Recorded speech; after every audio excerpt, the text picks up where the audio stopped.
Hello friends, good morning. Welcome back to my channel Shrima ওয়াস ব্লগসে নিয়ে চলে এলাম নতুন একটি সকাল।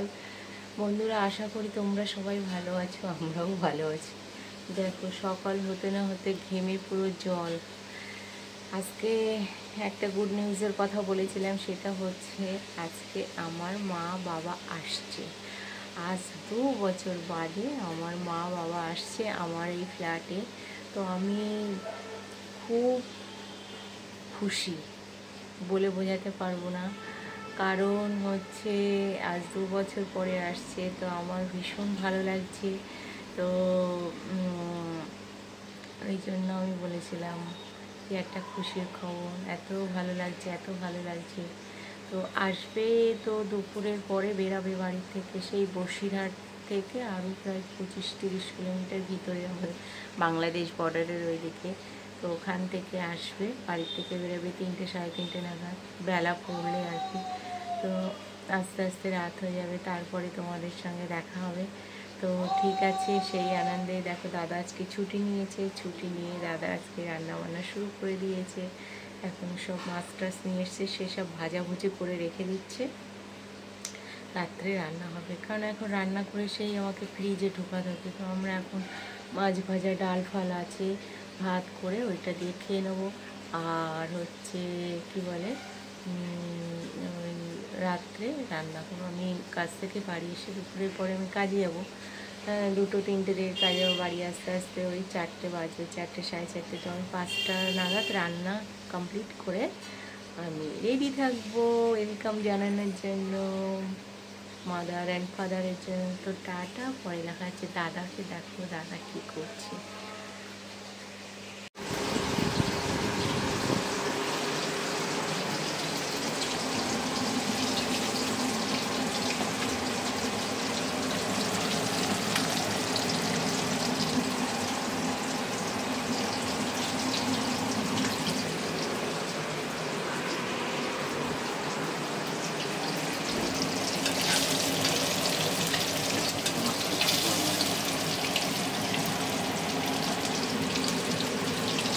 দেখো দাদার মাছ ভাজা, দেখেছো?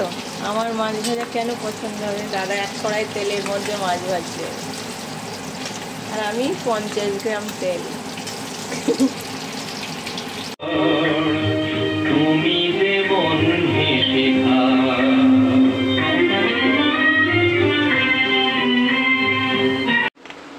দেখো বন্ধুরা, আমার পুজো হয়ে গেছে, ভগবানকে ফুল দিয়ে সাজিয়েছি। কেমন লাগছে আমাকে জানাবে। আমার খুব ভালো লাগে সুন্দর করে ফুল দিয়ে সাজিয়ে পুজো করতে। বন্ধুরা, এখন আমি কাজটা সেরে আসি, তারপরে ঘরে সব এসে রান্না বান্না করবো, যেহেতু মা বাবা আসবে। এদিকে দেখো দাদা গান বাজাচ্ছে আর এসে আবল তাবল করছে। হ্যাঁ, শুধু গান শুনবে। বন্ধুরা, আমার কাজ তো শেষ হয়ে গেছে আইডিয়ালে। এখন যাচ্ছি একটু বিগ বাস্কেটে। মা বাবা আসছে, দেখি একটু কোল্ড ড্রিঙ্কস কিনে নিয়ে যাই বাড়িতে। আর হচ্ছে তোমার চলো দেখি কি কি কেনা যায়। রাস্তা পুরো শুনশান, খাখা রৌদ্রই শুধু আছে। বাপরে বাপ, কি রৌদ্র, কি রৌদ্র।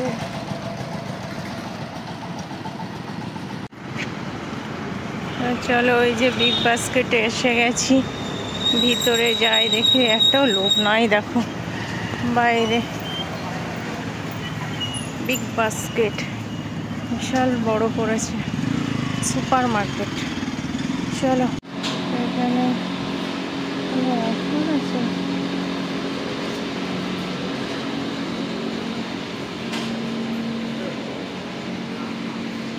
কালারের সেকশন, এটা কালারের সেকশন।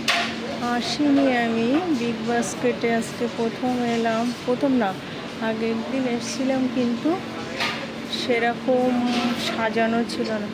আজকে কিন্তু বেশ ভালো সাজানো আছে। সেকশন সবই আছে দেখছি মোটামুটি।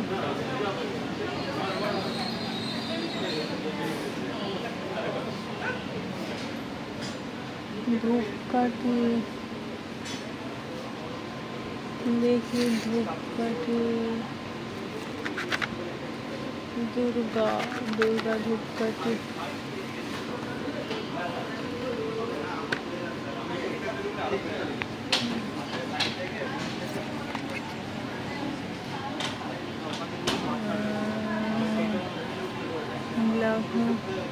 ভারত দর্শন আগরবাতি নাই।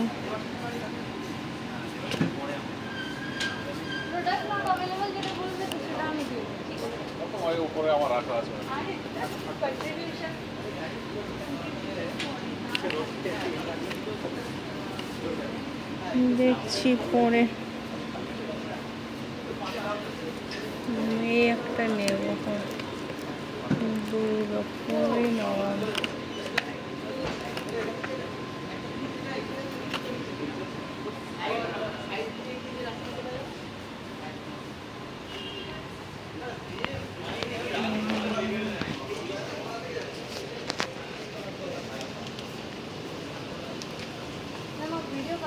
হ্যাঁ, এইগুলো কিনলাম। আর এখানে দেখো ড্রেস সেকশন। চলো, আমার বাজার করা হয়ে গেছে। এখন দাদা আসবে নিতে, চলে যাবো। তারপরে দাদা আসছে আমাকে নিতে, চলে যাবো। বন্ধুরা, বিগ বাস্কেট থেকে এইগুলো বাজার করে নিয়ে এসেছি। কোনো অফার নেই, জানি না কেন। 100 টাকাতে নিল। বড় 2 লিটারের তো এটা মনে হয়। এটা 2 লিটারের তো, হ্যাঁ 2 লিটারের। অফার নেই এখন, গরম তো প্রচণ্ড, ওই জন্য। দুধ নিলাম 2 কিলো, 500 1 কিলো। দই নিয়েছি 1 কিলো। ঠিক আছে, এসব গুছিয়ে নিই। তো বন্ধুরা, ঘুমাচ্ছিলাম, ঘুম থেকে উঠে এই সন্ধ্যে দেবো বলে রেডি হয়েছি। এই নাইটিটাও সেদিন আমার ফ্ল্যাটে একটা দাদা এসে দিয়ে গেছে, অর্ডার করেছিলাম। তো এটা না হাতা আছে গরমে। এখন মা আসবে, মাকে পরতে দেবো বলে আমি সন্ধ্যা দেবো বলে একটু পরে নিলাম। তারপর মা এসে পরবে। তো সন্ধ্যা টন্ধ্যা দিয়ে নিই, মারা আসার মতো হয়ে গেছে। তা বন্ধুরা দেখো, চলে এলাম সন্ধ্যাবেলা। সন্ধ্যা টন্ধ্যা দিয়ে একটু টিফিনও করে নিলাম। আরে বিগ বাস্কেট থেকে দুধ নিয়ে এসছি না, এইবার দাদাকে তো ডেকে নিয়েছি। এবার ওখান থেকে সে গাড়ির ডিকিতে করে নিয়ে এসছি। এবার যাই না, ঠান্ডা দুধ এবার গাড়ির ডিকিতে রেখে তারপরে আবার একটু বাজার করছিলাম। এবার এই গাড়ি তো গরম আগুন হয়ে গেছে। তারপরে বাড়ি এসে সেই দুধটাকে জাল দিয়েছি, দেখছি সঙ্গে সঙ্গে কেটে গেছে। তারপর কী করবো, ছানা কেটে নিলাম, সেই ছানা দিয়ে একটু মুড়ি খেলাম। দেখো, আমি এবার একটা কথা বলি। 2 বছর ধরে বাপের বাড়ি যায় না কেন, কারণটা দেখো। আমার মারা বেরিয়েছে 1টার সময় বাড়িতে। এবার স্টেশনে যেই পৌঁছিয়েছে, স্টেশনে আসতে 1 ঘন্টা মতো লাগে, 1 ঘন্টা মতো লাগে। এবার এসে যেই পৌঁছিয়েছে ট্রেন বেরিয়ে গেছে। তারপরে সেকেন্ড ট্রেনটাও লেট। তারপর 5টায় কত ট্রেন এসছে। এখন ফোন করলাম, আমি বলছি এই ঘুম থেকে উঠে সন্ধ্যা আমি বলছি কেন এখনও আসছে না। দেখছি, জিজ্ঞেস করছি, বলছে এই সবে বারাসাত পৌঁছালাম। তাহলে চিন্তা করো, সেই 1টায় বেরিয়েছে, এখন 7টা বাজতে যায়, বারাসাত ক্রস করছে, ক্রসও করেনি, ক্রস করছে। তাহলে মানে ভাবা যায়। তো আমার এই কারণেই না যেতে ইচ্ছা করে না। মানে এত টাইম লাগে, এত টাইম লাগে, রাস্তাঘাটের এত সমস্যা ওদিকে, যার জন্য যেতে ইচ্ছা করে না। যাই করে বসিরহাট পর্যন্ত যাওয়া যায়, তারপরে ওইখান থেকে যেতে দম বেরিয়ে যায়। যাই হোক, তো আসছে। এখন আমি কি করব, রান্নাটা সেরে নেব। তারপরে মারা আস্তে আস্তে, এখন 8টা 8:30 9টার আগে মনে হয় না আসতে পারবে। দাদা ওই ঘরে ঘুমাচ্ছে, আজকে ডিউটি যায়নি। ভাবলো মাটা আসবে, মা বাবা আসবে, গল্প টল্প করবো। তারপর শরীরটাও ভালো ছিল না, যার জন্য বললো আজকে ছুটি নেব। তারপরে আমাদের সেই দোকান ভেঙেছিল, দোকানের জিনিসপত্র সব গোছগাছ করে পুরানো বাড়িতে রেখে এসছে। ওইসব কারণেও আজকে ছুটি নিয়েছে।